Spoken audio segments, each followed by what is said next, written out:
And it's a Young and Fresh Tuesday! Hello sa lahat ng mga best natin na nanonood ng ating Facebook Live dito sa Yes The Best Manila. At syempre, mga best, kasama nyo ang inyong DJ na napapakinggan every 12 to 3 p.m. Ang iyong Morena Girl na nagsasabing, aanhin mo nga naman ang ganda kung puti ang nagdadala. Syempre, mas okay pag ikaw ay Morena, nasa mukha ang ebidensya. Pagkindat. Hindi ako marunong kumidat. Pero ako po si Maria Morena. And it's a very special day dahil ngayong araw na to, it's a Yes the Guest Day!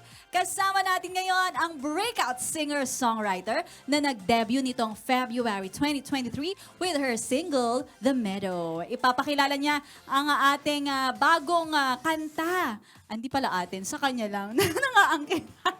Ipapakilala niya ang pinakabago niyang kanta na tungkol sa young romance and friendship. So now, please welcome the young and fresh Kai Buizon! Hi, Kai! Ayan, o diba young and fresh? Kai, syempre hindi tayo magsisimula sa mga chika-chika kasi gusto namin dito proactive tayo eh. Kaya naman, we'll start with our game. Ang game natin na pinamagatang, parang milk lang, ipasok ang ballpen sa bote challenge. Ito yung game mechanics natin. So, iikot tayo ng 3 beses. Siguro dito na lang. Pwede na tayong tumayo. Yan, tatayo tayo dito. Ikot tayo ng 3 beses. Tapos uwi na tayo. Hindi pa. So pagka-ikot natin, si Maria Morena and si Kai, ayan, paunahan nating ma-shoot etong ballpen na, ito, tag-3 tayo. Here's for you. Ayan, ito yung sa akin. And then, iikot tayo. And hindi natin gagamitin yung mga kamay natin because ang gagawin natin, dapat ay nakapatong yung ballpen dito. Dito po. Pero yung ikot natin, ikot muna bago patong, di ba? So, ganon. 3 ikot. Tapos, pupunta tayo doon ng nakaganyan, nakapatong sa labi ang ballpen. Tapos, isushoot doon sa bote. Okay? Sige po. Sana may energy ka. Total, nag-lunch ka naman, no? Nag-merienda ka ba? So, gagawin na natin siya. Ayan, ganyan! Parang sanay ito. Sanay na sa school, no? Siguro ginagawa mo yung pag-board ka. Ganon. Ginaganon mo. So, ready ka na ba, Kai? Okay, ilapag muna natin yung mic, ha? Okay, lalapag muna namin yung mic and then magpo-proceed na kami sa game. Ito first to make 3 points, ang panalo, ang matatalo ay, balita ko cheer dancer ka daw sa Arneo eh. Kaya, ay, hindi ba? Ay, hindi ba? Oh, singer ka pala, pero this time, kailangan ipakita mo naman sa amin yung other side ni Kai as a dancer. Gusto mo yun? Nice.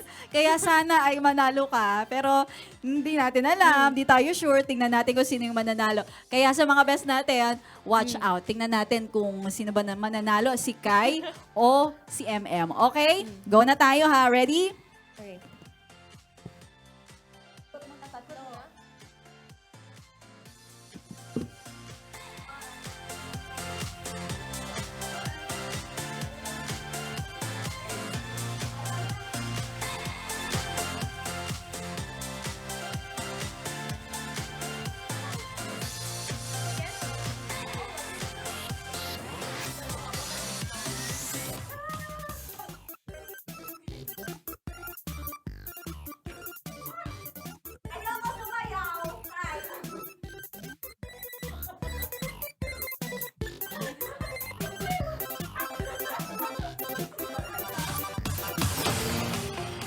Well, ang nanalo ay si Maria Morena! Well, best, nakita nyo naman kung sino ang winner. Ang ating winner ay si Kai Buizon. Congratulations! Ano sasayawin ko? My God. What is the meaning of this? Ayan. Okay, so ako ang natalo. Okay, proceed na tayo sa interview. Ang sasayawin ko, wala naman tayong music dyan. So, okay. 1, 2, 3, go. Tayo'y mag-ocho-ocho. Ay, pero... Intentándolo, mami, te están mirándolo.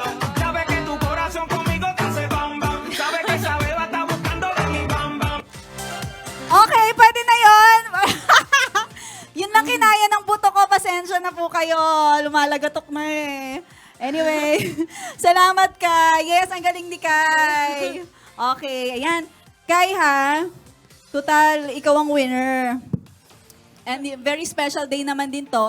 Dahil dito sa Yes the Guest ay meron tayong ipopromote na album mo. But before that, eto, gusto naman namin malaman itong itong pagiging singer-songwriter mo na nakaka-inspire nga naman talaga. At sabi ay, hinihingal ako, naisulat mo daw ang kaibigan lang habang, eto besa sa mga nanonood naisulat niya habang nasa online class si Kai.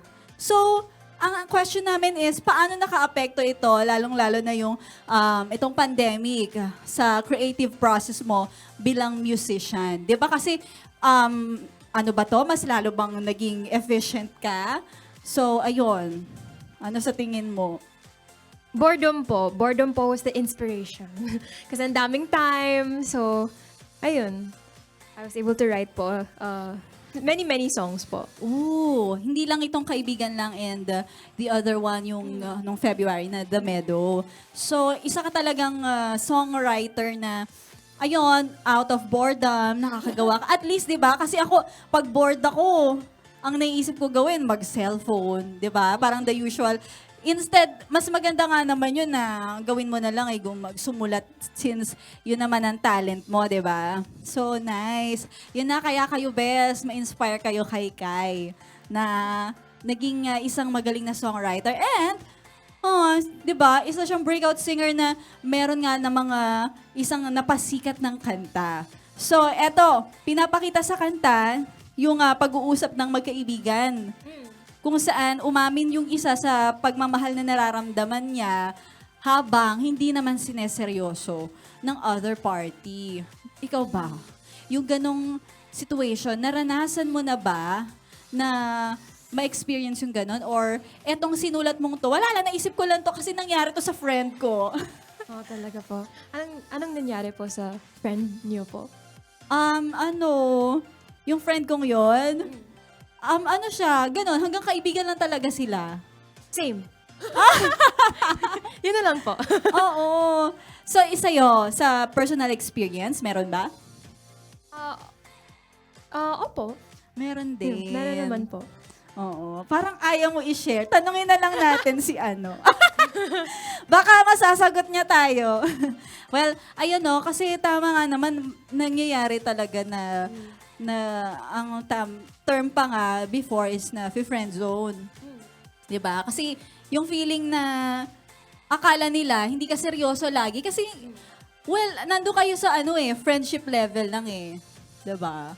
So, yun yung inspiration mo sa song, yung mga nakikita mo sa paligid mo na gano'n ang nangyayari, kaibigan lang talaga. Sa mga movies or Oo. sa ibang mga songs. Oo. Kagaya ng love team ng mga Itchy Worms. Fan ko po sila. Oh. Yes. Ayan. Ano pa? Meron ka bang masasite na example sa sa isang movie na gano'n? Meron ako. Best Friend's Wedding. Oh. Ano yun? Sino yung mga doon? Artista doon? Julia Roberts, I think po. Ay! Social naman. Local kasing naiisip ko Yung kay Kim Chu. Diba? Yung best friend mo. Sabi, sinota mo ang best friend mo. Ganon. Kaya yung kay Jolina. Diba? Napaghahalataan yung edad. Napaghahalataan si Maria Morena. Nakakainis. Si Jolina, yung movie nila ni Marvin Agustin. Yung, ano ba yung eksena doon? Yung, wala na, crew na. Ayan, si Jolina and Marvin Agustin. Sa mga nakakanood, sige, i-type nyo kung anong movie yon, anong title ng movie. Tapos ano yung sinabi ni Jolina. Well, eto na nga, Bes. Ano pang hinihintay natin? Since etong song ni Kai ay out na. Oo, at later may performance siyang magaganap. Pero before that, let us let Kai promote her album, her single, upcoming events, social media accounts. Yan, nanonood sa atin yung mga best natin. So, you can promote your social media accounts now. Hi everyone, hi mga best. Okay, so my social media accounts, you can follow me at on all platforms. It's KAIBUIZON. That's Kai Buizon. And for upcoming events, I have this one really special gig at Jess and Pat's on October 6. So yeah, hope to see you guys there. Wow! Oy, alam niyo na kung saan natin pwedeng i-follow si Miss Kai Buizon. And of course, sa mga best natin na nanonood ngayon ng ating Facebook Live, please also like or follow our social media accounts at Yes The Best Manila, Instagram, TikTok, and X, di ba? X, ayan. And sa mga best natin, nakasama nyo si Maria Morena. You can also follow my Facebook page at DJ Maria Morena, Instagram, and TikTok at DJ Maria Morena. Napakasarap naman ng araw natin because today, may isang special performance na ibibigay sa atin ng ating Yes The Guest! Are you ready, mga best? Okay, eto na, Miss Kai Buizon.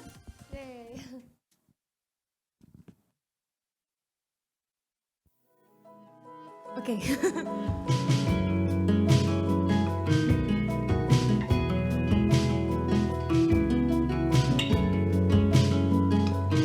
This one's called The Meadow.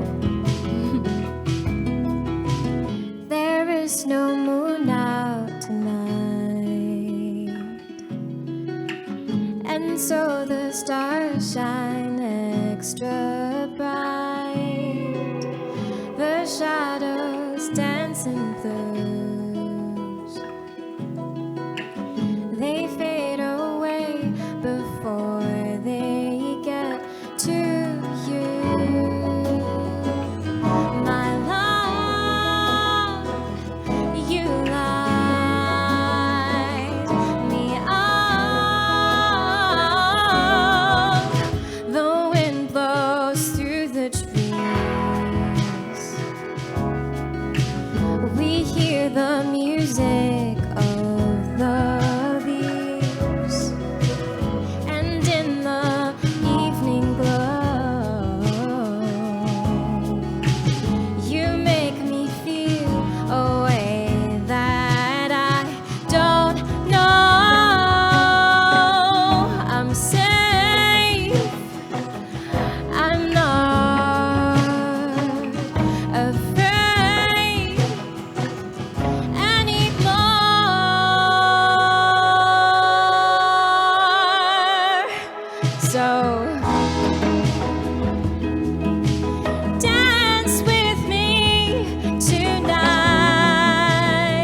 Thank you, mga best.